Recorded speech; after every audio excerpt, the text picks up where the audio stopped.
We're going to look today at Matthew chapter 8, आज हम मुड़ेंगे मत्ती रचित सुसमाचार उसके 8वें अध्याय की ओर continuing our study on all that Jesus taught. और हम अपने अध्ययन को जारी रखेंगे। हमारा विषय है वो सब जो यीशु ने सिखाया। The reason, as I have repeatedly said, why we are doing this is because और क्या कारण है कि हम बार बार इसे दोहरा रहे हैं, उसका उद्देश्य ये है इस अध्ययन का। in the last words that Jesus spoke to his disciples before he ascended up to heaven, he said that they were to go into all nations, make disciples, baptize them in the name of the Father, Son, and Holy Spirit. और क्योंकि जो अंतिम शब्द यीशु मसीह ने अपने शिष्यों से कहे स्वर्ग में उठाए जाने से पहले वो ये थे कि वे सारे देशों में जाए या सारे राष्ट्रों में जाए और शिष्य बनाए। And then, for the rest of their earthly life, they were to be taught, Matthew 28, verse 20, everything that Jesus had commanded. और यीशु ने अपने शिष्यों से कहा था कि वो नए चेलों को बपतिस्मा दे पिता, पुत्र और पवित्र आत्मा के नाम से, और फिर उनके बचे हुए शेष जीवन भर वे उन्हें सिखाए। और मत्ती 28:20 में जैसे लिखा है, वो सब जिसकी आज्ञा यीशु ने दी, हर उस बात को सिखाए जिसकी आज्ञा यीशु ने दी। All that Jesus taught and commanded was to be taught to believers throughout their life.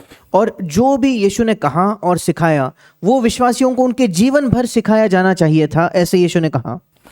Very often, in a lot of teaching of Scripture, some parts of what Jesus taught is being taught, but not everything. और कई बार जब Bible को सिखाने की बात आती है तो बाइबल के कुछ हिस्सों को सिखाया जाता है, पर सारी चीजें नहीं सिखाई जाती।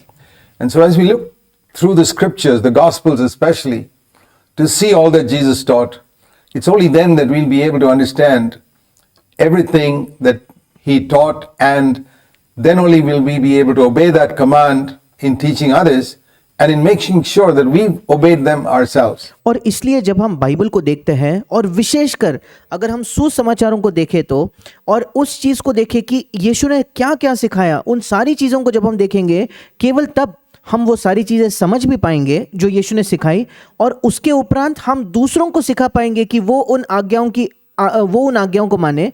उसी के साथ साथ हम खुद इस बात को सुनिश्चित कर पाएंगे कि हम उन आज्ञाओं को मान रहे हैं। So, we're now looking at Matthew chapter 8, since we've already covered the last 3 chapters in the Sermon on the Mount. और आज हम मुड़ने वाले हैं मत्ती रचित सुसमाचार इसके 8वें अध्याय की ओर, क्योंकि हमने पिछले कुछ अध्ययनों में मत्ती उसका 5वां, 6वां और 7वां अध्याय जो पहाड़ी उपदेश है, उन तीनों अध्यायों को हमने पूरी रीति से देखा था। He came down from the mountain, and great multitudes followed him. And a leper came to him and bowed down to him, saying, Lord, if you're willing, you can make me clean.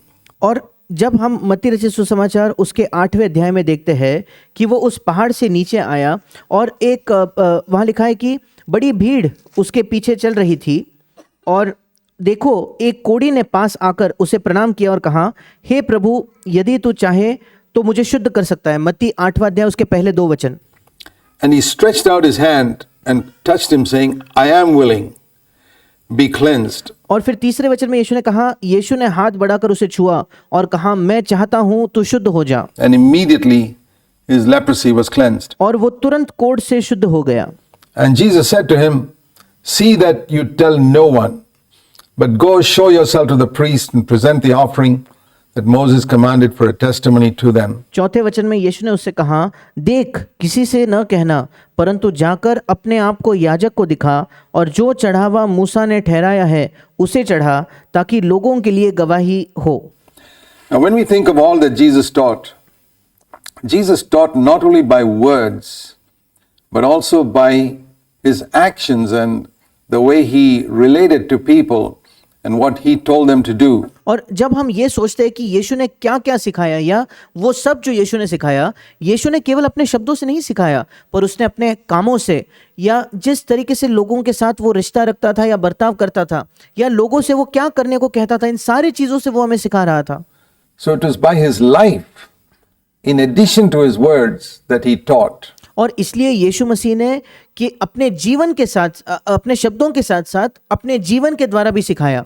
So when we think of all that Jesus taught, we need to look at his life and the way he conducted his ministry as well, if we are to follow him in the same spirit. और जब भी हम ये सोचते हैं कि वो सब जो यीशु ने सिखाया, तो हमें ज़रूरत है कि हम उसके जीवन को देखें और इसको भी देखें कि उसने अपनी सेवकाई कैसे की, अगर हम उसका अनुसरण उसी आत्मा में करना चाहते हो तो।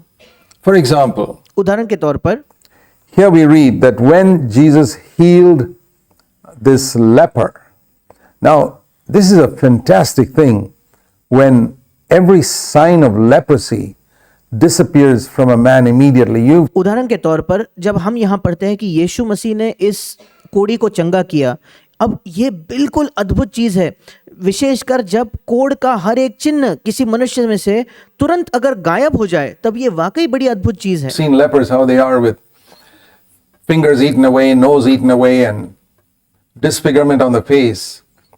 In a moment, for all that to disappear is really a supernatural miracle. और आपने देखा है कोढ़ी लोग कैसे दिखते हैं, उनकी उंगलियां कट जाती है, उनका नाक कट जाता है और वे बिल्कुल उनके मुंह में उनको अगर हम देखें तो बिल्कुल अजीब दिखते हैं, बहुत कुछ नहीं होता, पर एक क्षण में अगर ये सब गायब हो जाए तो वाकई ये एक अलौकिक परमेश्वर ने किया हुआ चमत्कार है।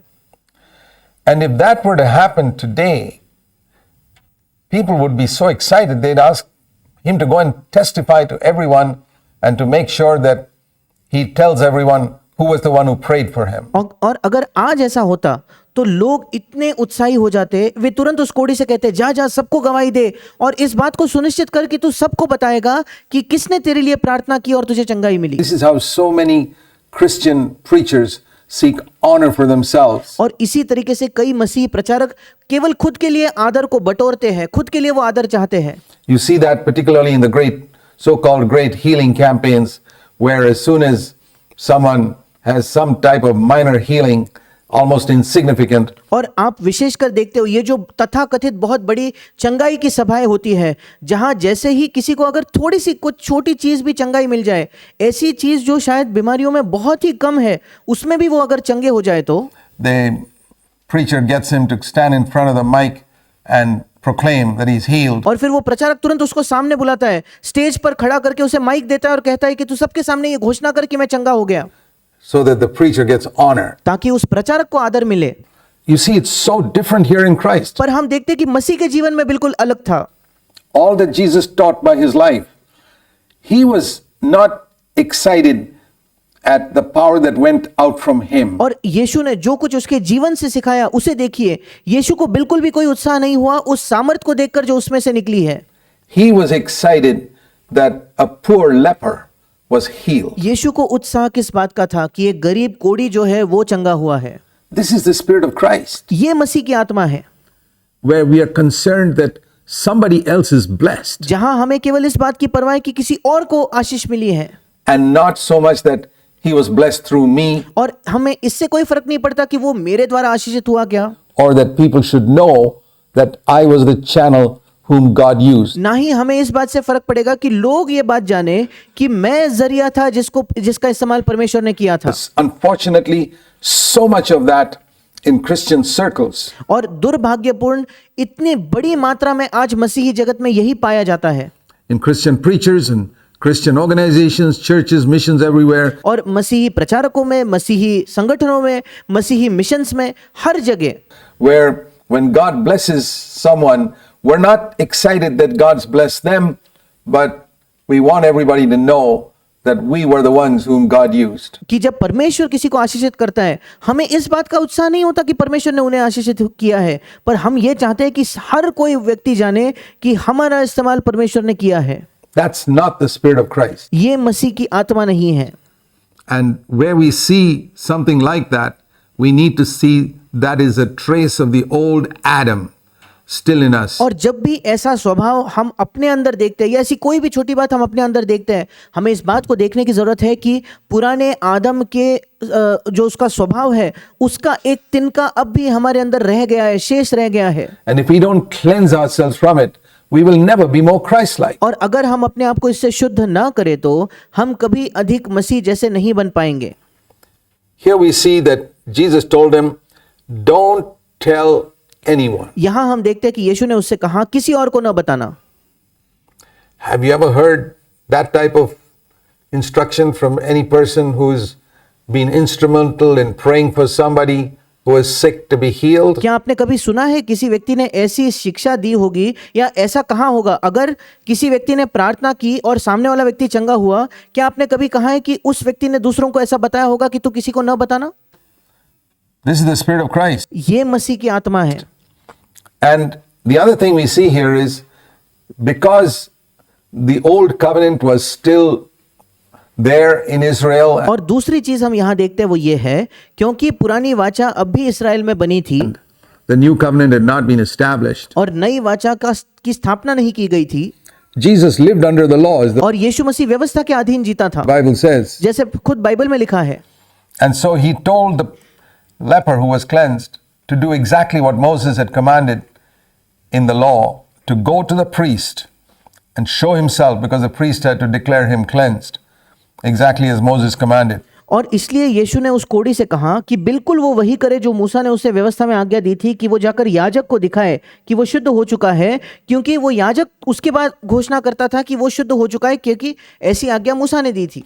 There are many things that Jesus said to people in the Gospels which we mustn't forget was because they were still under the law. अभी कई चीजें सुसमाचारों में यीशु ने लोगों को इसलिए कही और हमें इस बात को कभी भूलना नहीं है, उसने ये चीजें इसलिए कही क्योंकि वे लोग व्यवस्था के अधीन थे। For example, he told the Pharisees to pay their tithes. उदाहरण के तौर पर यीशु मसीह ने फरीसियों को यह भी कहा था कि वे अपना दशमांश दें।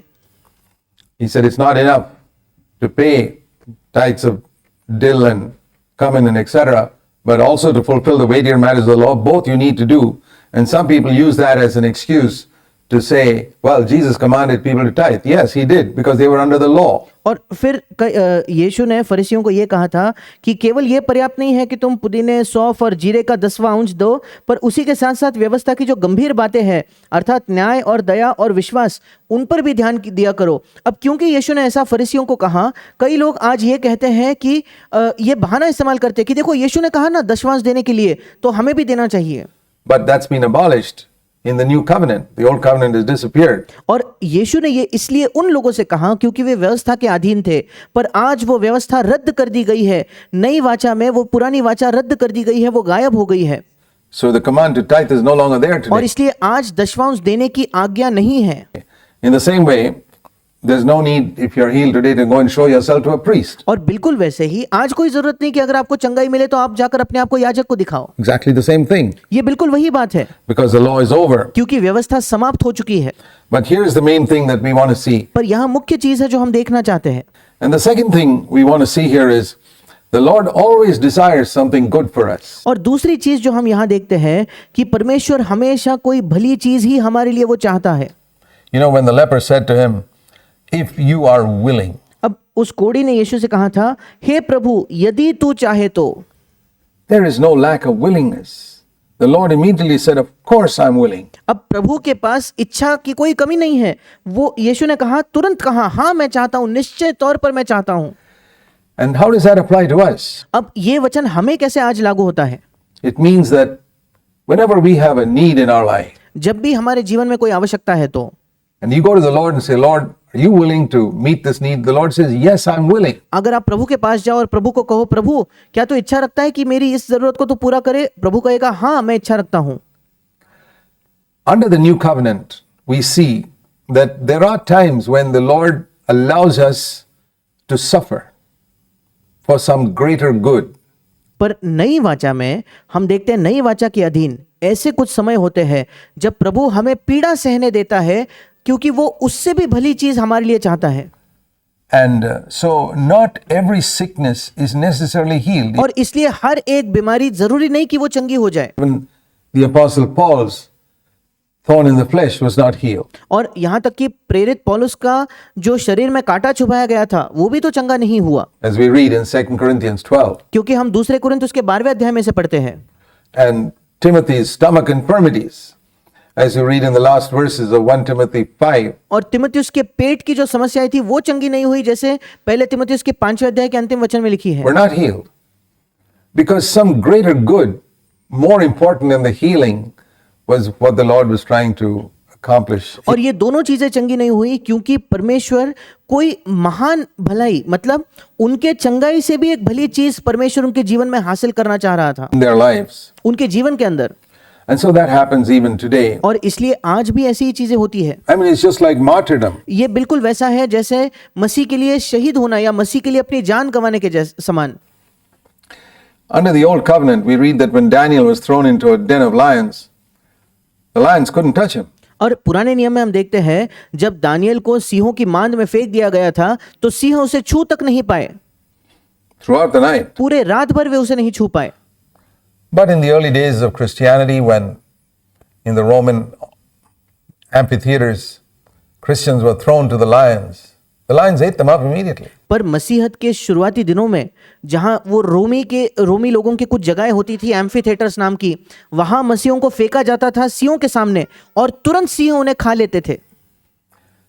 Daniel's 3 friends went through the fire untouched. और दानियल के 3 मित्र थे जो अग्नि में गए और अछुए, उनको अग्नि ने छुआ तक नहीं, वे वैसे के वैसे बाहर आए। But when Christians have been persecuted in the early centuries and burnt at the stake, the fire burnt them up. पर जब मसीही लोगों का पहले शताब्दियों में जब उनका सताव किया गया और उन्हें बांधकर जब जलाया जाता था तो अग्नि ने उन्हें जला दिया। Because in the new covenant there was a greater glory that would come to God through Christians going faithfully through suffering. और क्योंकि नई वाचा में परमेश्वर को और भी महान महिमा मिलने वाली थी जब मसीही लोग पीड़ा को विश्वास योग्यता से सहते, उसके द्वारा परमेश्वर को और भी बड़ी महिमा मिलने वाली थी। Through Christians going faithfully through sickness. और यहाँ तक कि मसीही लोग जब बीमारी से विश्वास योग्य होकर गुजरते हैं, उसमें से परमेश्वर को एक महिमा मिलने वाली थी। And there are cases where even in the new covenant, the apostle Peter, for example, was delivered from prison और supernaturally. और नई वाचा में भी ऐसे उदाहरण है। उदाहरण के तौर पर जब प्रेरित पतरस था, उसको उस बंदी गृह से अलौकिक तौर पर परमेश्वर ने छुड़ाया। Paul was delivered from the Philippian prison supernaturally. और प्रेरित पौलुस को फिलिपियों के कैद खाने से अलौकिक तौर पर परमेश्वर ने छुड़ाया। But the same Paul later on, when he was in prison in Rome, was not delivered supernaturally. पर यही पौलुस कुछ सालों बाद जब रोमी सैनिक बंदी गृह में बंद था, तब उसे कोई अलौकिक तौर पर छुड़ाया नहीं गया। He had to spend some years in prison. उसे तो कुछ वर्ष बंदी गृह में ही बिताने पड़े।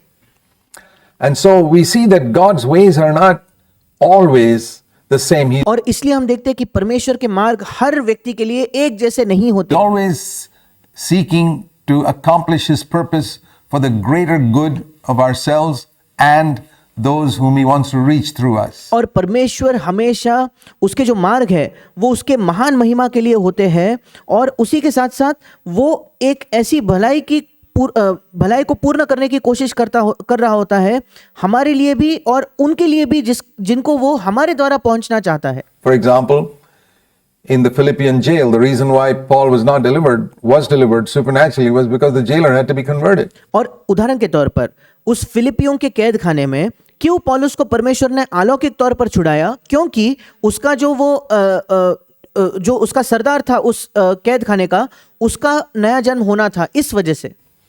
And in the Roman jail, he was not delivered supernaturally because he had to witness to the Roman guards so that they would be converted. So, और रोमी कैद खाने में परमेश्वर ने पौलुस को क्यों नहीं छुड़ाया? क्योंकि वहां रहकर पौलुस को उसकी निगरानी करने वाले जो सैनिक थे उन्हें सुसमाचार देना था और ताकि उनका नया जन्म हो सके। God's ways are always for his greater glory and the greater good of humanity. और परमेश्वर के मार्ग हमेशा उसके अधिक महान महिमा के लिए और मनुष्य जाति के भी अधिक महान भलाई के लिए होते हैं। And it's not always for our own comfort. और परमेश्वर के मार्ग हमेशा हमारे सुख सुविधा के लिए नहीं होते, हमारे आरामदायक जीवन के लिए उसके मार्ग नहीं होते। So we need to keep that in mind and not say, well, Jesus healed everybody who came to him, therefore everybody will be healed today. That's actually not true. And और इसलिए हमें इस बात को याद रखना है मन में, और हमें ये नहीं कहना चाहिए यीशु ने तो हर व्यक्ति को चंगा किया जो उसके पास आया, इसलिए आज भी हर व्यक्ति जो उसके पास आता है वो चंगा होगा। ये सच नहीं है। anyone who gives people that impression is not speaking the truth. और अगर कोई भी व्यक्ति लोगों को ये बताता होगा तो वो सच नहीं कह रहा। I mentioned that in passing मैं जाते जाते ये कहना चाहता हूँ because that's often taken as an example. We need to understand all that Jesus taught. क्योंकि कई बार इसका उदाहरण लोग देते हैं और हमें जरूरत है समझने की वो सब जो यीशु ने सिखाया। And here's another case of healing. अब चंगाई का एक और मामला हम यहाँ देखते हैं। He entered Capernaum, a centurion came to him and said, Lord, verse Matthew 8 and verse 6. अब हम मत्ती रचित सुसमाचार उसके 8वें अध्याय के 6ठे वचन में देखते हैं। इसी के आगे लिखा है कि जब वो कफरनहूम में आया तो एक सूबेदार उसके पास आकर उससे ये विनती करने लगा, Lord, my servant is lying paralyzed at home, suffering great pain. And Jesus said to him, I will come and heal him. और 6ठे वचन में उसने कहा, हे प्रभु, मेरा सेवक घर में लकवा रोग से बहुत दुखी पड़ा है। इंग्लिश में लिखा है उसे बहुत पीड़ा, बहुत दर्द हो रहा है। और यीशु ने उससे कहा 7वें वचन में, मैं आकर उसे चंगा करूंगा। Now there's something wonderful you see about the centurion is humility. अब इस सूबेदार के बारे में एक बड़ी अद्भुत चीज हम देखते हैं जो है उसकी नम्रता। Remember, he was a Roman military man. अब इस बात को याद रखें, ये जो सूबेदार था ये एक रोमी सैनिक का एक व्यक्ति था, सेना का एक व्यक्ति था। A man who was in charge, a centurion, perhaps 100 soldiers under him. और शायद सूबेदार जब हम कहते हैं उसके हाथ के नीचे 100 सैनिक होते होंगे।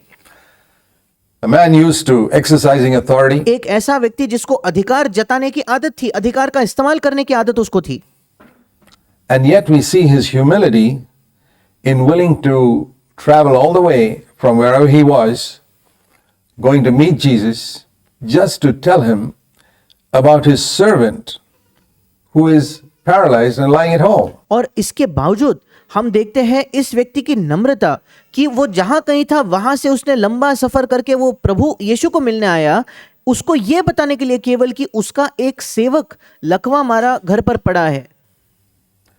Now, a military captain to be interested in a slave working in his home, probably a Jewish slave, is an amazing thing. अब सोच कर देखिए, एक सेनापति, सेना का एक सूबेदार, उसकी दिलचस्पी एक घर में काम करने वाले गुलाम में है, और हो सकता है उसका गुलाम यहूदी था।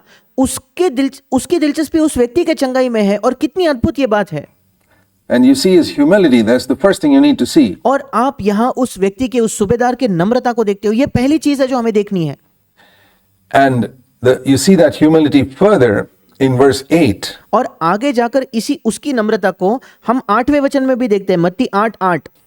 When he replies to Jesus saying, I am not worthy, Lord, that you should come under my roof, but just say the word and my servant will be healed. और यहाँ वो जब यीशु ने कहा मैं आता हूँ, तो उसने कहा, हे प्रभु, मैं इस योग्य नहीं कि तू मेरी छत तले आए, परंतु केवल मुख से कह दे तो मेरा सेवक चंगा हो जाएगा। So before you see his faith, I want you to see his humility. अब इससे पहले कि इस व्यक्ति के विश्वास को आप देखें, मैं चाहता हूं कि आप उसकी नम्रता को देख पाए। Now, if Jesus were to say to you or me, I want to come to your house, you'd say, sure, Lord, come. अब अगर यीशु आपसे या मुझसे ये कहे कि मैं तुम्हारे घर आना चाहता हूं, तो हम तुरंत कहेंगे, हाँ प्रभु, जरूर हमारे घर पे आ जा। But look what he says. He certainly would have loved for Christ to come to his house. But और पर यहाँ देखिए सूबेदार क्या कहता है, उसे निश्चित बहुत अच्छा लगता अगर यीशु उसके घर आता तो, पर देखिए वो पहले क्या कह रहा है। he says, I'm not worthy. और वो कहता है, प्रभु मैं इस योग्य नहीं हूं।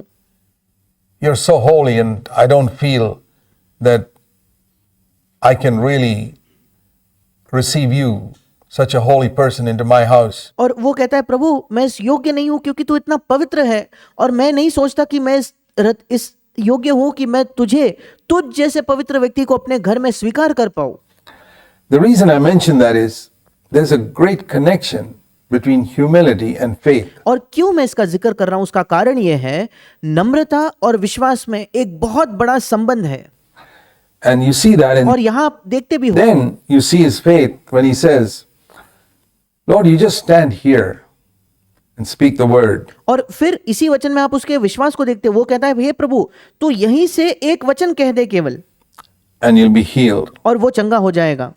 Because I'm also a man under authority. क्योंकि 9वें वचन में यह व्यक्ति कहता है, मत्ती 8:9, क्योंकि मैं भी पराधीन मनुष्य हूं, मतलब मैं भी अधिकार के अधीन रहने वाला एक व्यक्ति हूं। And when I tell a soldier under me to go, he goes immediately और जब मैं किसी सैनिक को कहता हूं जा, तो वो तुरंत जाता है, without any delay. बिना किसी देरी के। And being under authority, if somebody tells me to go, I go as well. और क्योंकि मैं अधिकार के अधीन हूं, अगर दूसरा कोई मुझसे कहता है जाने के लिए तो मैं भी तुरंत चले जाता हूं। That's the point. और अब वही वो मुख्य बात थी। If I tell another soldier to come, he comes. If अगर मैं दूसरे सैनिक को कहता हूं यहाँ तो वो आता है, I tell a slave to do this, he does it. अगर मैं एक गुलाम को कहता हूं ये करो तो वो करता है। And there he was recognizing two things. और यहाँ वो दो बातें पहचान रहा था, Though he didn't understand it fully. इसके बावजूद कि वो पूर्ण तौर पर इसे नहीं समझ पा रहा था, फिर भी See, military men usually can recognize other military men. आम तौर पर जो लोग सेना में काम करते हैं वो दूसरे लोगों को जो सेना में काम करते हैं आसानी से पहचान लेते हैं, Something about their bearing. और उनके बर्ताव के बारे में या जिस तरीके से वो पेश आते हैं उसके विषय में कोई चीज होती है। The way a person walks and conducts himself indicates a military man. जिस तरीके से एक व्यक्ति चलता है, जिस तरीके से एक व्यक्ति बर्ताव करता है, तुरंत समझ में आता है कि ये जरूर सैनिक है या सेना से आने वाला व्यक्ति है। And this Roman centurion couldn't understand it, but there was something about Jesus' bearing. अब ये रोमी सूबेदार हालांकि इस बात को समझ नहीं पा रहा था, पर यीशु के बर्ताव या यीशु जिस तरीके से पेश आता था उसके विषय में कोई तो बात थी That indicated that he was a man subject to some authority. He didn't जो इस बात को दिखाता था कि वो एक ऐसा व्यक्ति है जो किसी अधिकार के अधीन है। know what it was. वो नहीं जानता था ये क्या है, And that's why he says, I too. What does that mean? अब इसलिए वो 9वें वचन में कहता है, हे प्रभु क्योंकि मैं भी पराधीन मनुष्य हूं।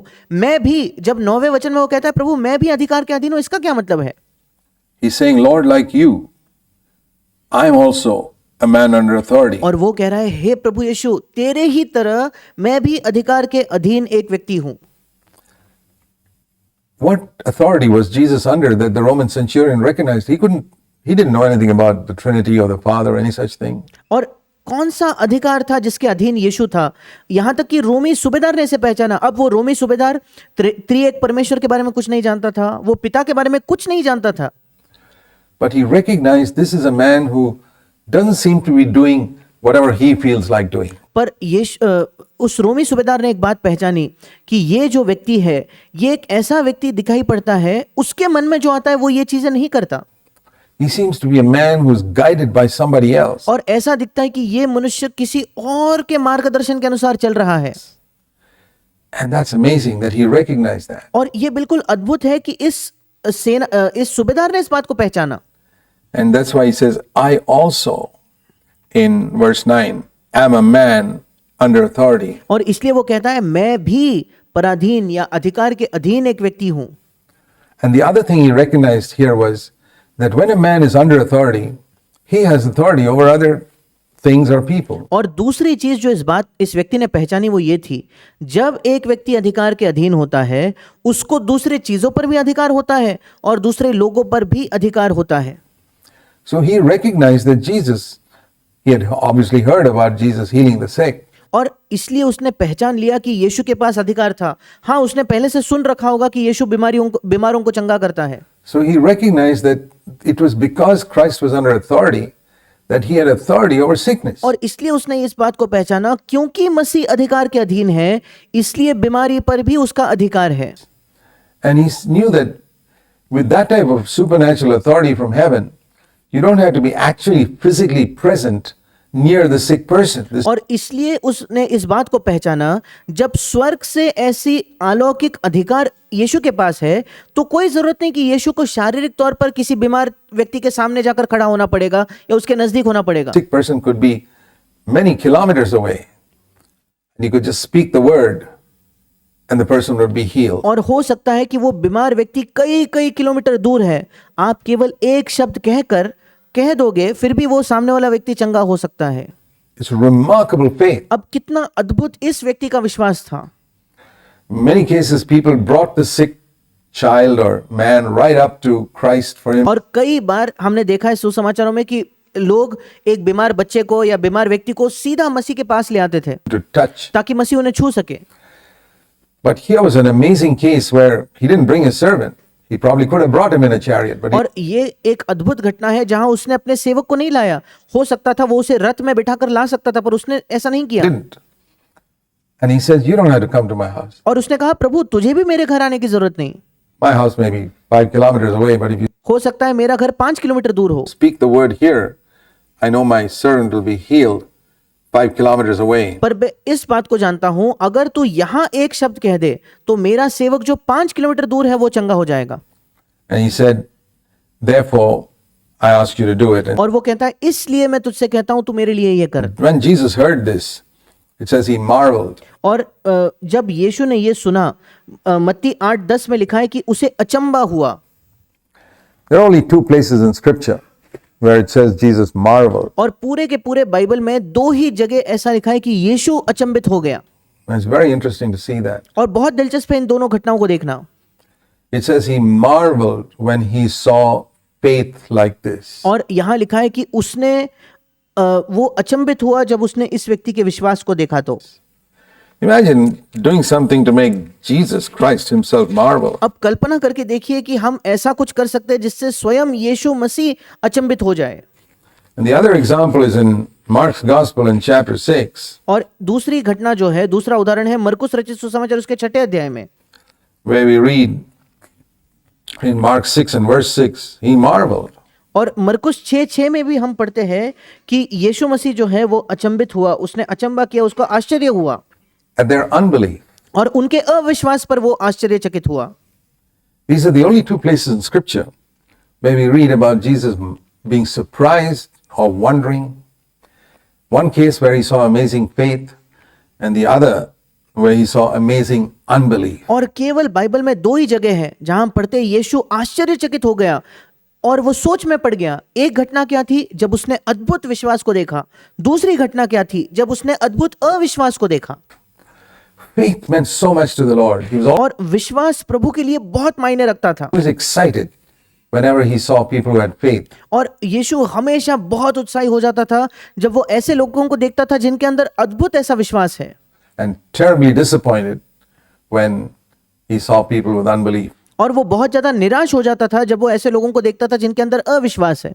And so we read here, he marveled. और इसलिए हम यहाँ पढ़ते हैं कि वो आश्चर्यचकित हुआ, वो अचंभित हो गया।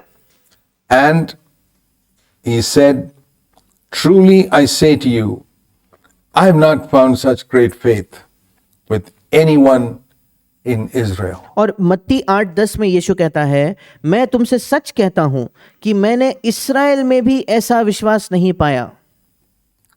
He's comparing a Roman military man who does never read the Bible, who doesn't know anything about Moses or the prophets or any such thing, with all of Israel, including the great scholars who had studied the scriptures. अब यीशु तुलना कर रहा है एक रोमी सूबेदार की जिसने कभी बाइबल नहीं पढ़ा, जो मूसा के बारे में कुछ नहीं जानता, जो भविष्यद्वक्ताओं के बारे में कुछ नहीं जानता और किसी भी चीज को नहीं जानता। वो उसकी तुलना सारे इस्राएल से करता है, यहाँ तक कि उसमें महान जो बाइबल के पंडित हैं जिन्होंने बाइबल की बहुत पढ़ाई की थी, अध्ययन किया था, उनसे वो तुलना करके कहता है And saying, I found more faith in this man who hardly knows anything about scripture compared to all the rest of you who read the Bible for so many years. और वो कह रहा है कि इसकी तुलना इस व्यक्ति में मुझे ज्यादा विश्वास मिला है बजाय उनके जिन्होंने इतने वर्षों से बाइबल पढ़ा है, और आप सबने जिनको बाइबल कई वर्षों से आप जानते हो, फिर भी इस व्यक्ति में ज्यादा विश्वास है। I wonder if that can be true even today. और मैं कल्पना करता हूं कि हो सकता है आज भी ये सच है।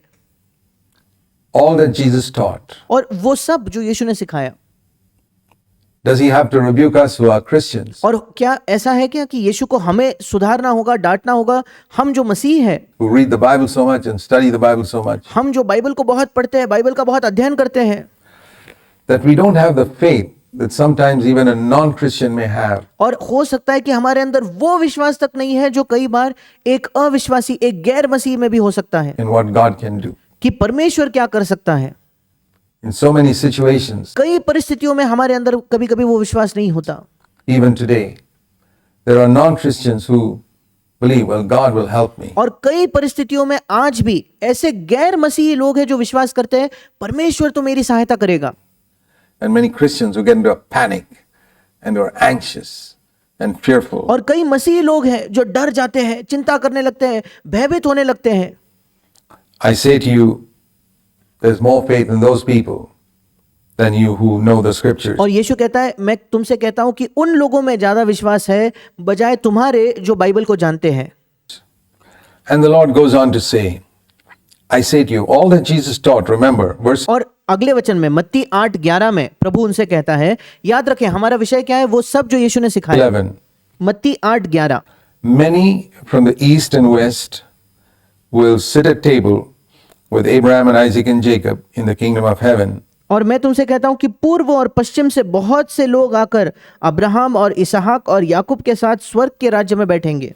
And those sons of the kingdom will be cast out पर 12वां वचन कहता है, परंतु राज्य के संतान जो है बाहर अंधकार में डाल दिए जाएंगे, to outer darkness, the place where there'll be weeping and gnashing of teeth. वहां रोना और दांतों का पीसना होगा। If you take seriously what Jesus said, अगर आप उस बात को गंभीरता से लोगे जो यीशु ने कहा है that the sons of the kingdom, verse 12, will be cast out. Now, there are some people who feel कि 12वें वचन में लिखा है राज्य के संतान ये बाहर डाल दिए जाएंगे। इसका मतलब कुछ लोग जो ये सोचते हैं, Christians, that sons of the kingdom can never be cast out. कुछ लोग ऐसा समझते हैं, कुछ मसीह ऐसा समझते हैं कि राज्य के जो संतान हैं वो कभी बाहर नहीं डाल दिए जाएंगे, They will always be there. वो हमेशा अंदर ही होंगे। Consider what Jesus said. सोचिए यीशु ने क्या कहा, The sons of the kingdom will be cast out राज्य के संतान बाहर अंधकार में डाल दिए जाएंगे, into outer darkness. बाहर के अंधकार में। Why are they cast out in the context? Because they don't have faith. और अगर संदर्भ में हम इसे पढ़े, क्यों उन्हें बाहर फेंक दिया जाता है राज्य के? क्योंकि उनके पास विश्वास नहीं है। Whereas this person who has faith, who is not one of the sons of the kingdom, क्योंकि इस व्यक्ति उसके बजाय ये व्यक्ति जिसके पास विश्वास है, जो राज्य की संतान नहीं है फिर भी, who comes from east and west, जो हो सकता है पूर्व से आया है या पश्चिम से आया है, is going to sit with Abraham, Isaac, and Jacob, who was और वो अब्राहम, इसहाक और याकूब के साथ बैठने वाला है, sons of the kingdom. और राज्य की संतानें हैं उनके साथ वो बैठेगा। In the kingdom of heaven. इसका मतलब स्वर्ग के राज्य में वो बैठेगा। And the others will be out with where there's weeping and gnashing of teeth, which speaks of hell. और जो बाकी के लोग हैं वो बाहर होंगे, जहां रोना होगा, विलाप होगा, दांत पीसना होगा। ये नर्क का जिक्र यीशु कर रहा है। It's very important to understand this. अब ये बहुत महत्वपूर्ण है कि हम इस बात को समझें।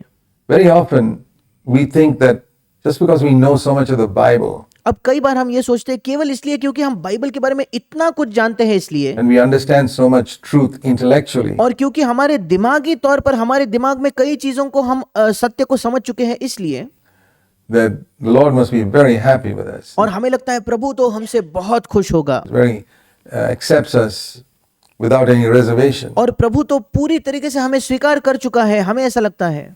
But that's not what he looks for. पर प्रभु इन चीजों पर ध्यान नहीं दे रहा।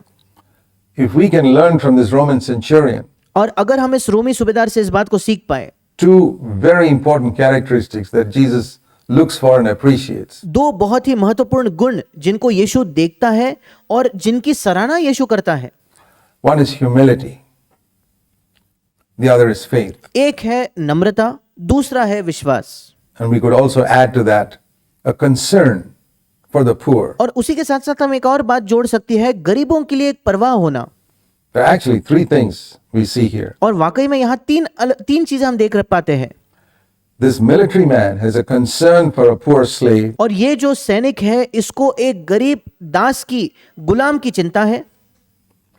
He's a humble person who does not feel that Christ is worthy to come under his roof. दूसरा वो एक नम्र व्यक्ति है जिसको ये नहीं लगता कि वो इतना योग्य है कि मसीह उसके छत तले आए। And he has faith to believe that Christ can do anything, even from a distance. और तीसरा उसके पास ये विश्वास है कि मसीह कुछ भी कर सकता है, वो दूर होगा फिर भी वो कुछ भी कर सकता है। When we apply that to ourselves today, जब हम इन चीजों को अपने आप पर लागू आज करते हैं तो we can have the same qualities if we हमारे पास भी यही गुण हो सकते हैं want. This अगर हम चाहे तो। is what Jesus appreciated. और इसी बात की सराहना यीशु ने की थी। He appreciates it even today whenever he sees people who have a concern for those who are the outcasts of society. और आज भी यीशु की परवाह होती है उन लोगों के लिए जब वो ऐसे लोगों को देखता है जो समाज ने जिनको बाहर कर दिया है, Those are on the fringes of society. Those और ऐसे लोग जो समाज के बिल्कुल अंतिम सीमा पर बाहर खड़े हैं ऐसे लोगों के who लिए, are poor and weak, जो लोग गरीब हैं, जो निर्बल हैं, like this military man had. और यीशु को वैसी ही परवाह उन लोगों के लिए है। यीशु उन लोगों की सराहना करता है जिनकी ऐसे लोगों के लिए परवाह है जैसे इस सैनिक की थी, And those who have the humility to recognize that they are nothing in his presence. और ऐसे लोगों की भी यीशु सराहना करता है जिनके अंदर ये नम्रता है पहचानने की कि वे उसके उपस्थिति में कुछ नहीं है, Those whose faces are in the dust before the Lord. जिनके मुख धूल में जमीन पर है प्रभु के सामने, And those who have the faith that it's not only from 5 kilometers away, but from millions of kilometers up in heaven, that Christ can speak the word today. और जिनके अंदर ये विश्वास है कि केवल 5 किलोमीटर दूर नहीं बल्कि करोड़ों किलोमीटर ऊपर स्वर्ग से भी मसीह आज भी एक शब्द कह सकता है। Matthew chapter 5, and Jesus said to the centurion in verse 13, मत्ती 5:13 मत्ती 8:13 माफ कीजिए, मत्ती 8:13 में यीशु मसीह ने सूबेदार से कहा, Go your way. This is verse 13. 13 वचन में लिखा है, Let it be done to you as you have believed. और मत्ती 8:13 में लिखा है कि जैसा तेरा विश्वास है वैसा ही तेरे लिए हो। And the servant was healed that very hour. और वहां लिखा है कि उसका सेवक उसी घड़ी उसी क्षण चंगा हो गया। So what we see here is another thing, that is something unique which we hardly ever find, almost never in the Old Testament. और यहाँ दूसरी चीज हम देखते हैं जो बिल्कुल अनोखी है, अनूठी है, जिसको शायद ही हम कभी संपूर्ण पुराने नियम में नहीं पाई जाती। Right from the beginning of the New Testament, नए नियम की शुरुआत से ही Jesus always appreciated faith. यीशु ने हमेशा विश्वास की सराहना की। You see that right through his entire ministry. आप उसके संपूर्ण सेवकाई में इस बात को देखते हो। Wherever he saw faith, he appreciated it tremendously. जब भी यीशु विश्वास को देखता तो बहुत ज्यादा वो उसकी सराहना करता या तारीफ करता। Salvation is by faith. Everything we receive from God is on the basis of faith. और उद्धार विश्वास के द्वारा है। हर चीज जो हमें परमेश्वर से मिलती है वो विश्वास ही के आधार पर है। And these words Jesus repeated to more than one person. To this centurion, let it be done to you as you have believed. और यीशु ने यही शब्द जो सूबेदार से कहे, ये शब्द थे, जैसा तेरा विश्वास है वैसा ही तेरे लिए हो। यीशु ने और भी लोगों को ये दोहराए। What did Jesus teach? और यहाँ यीशु ने क्या सिखाया?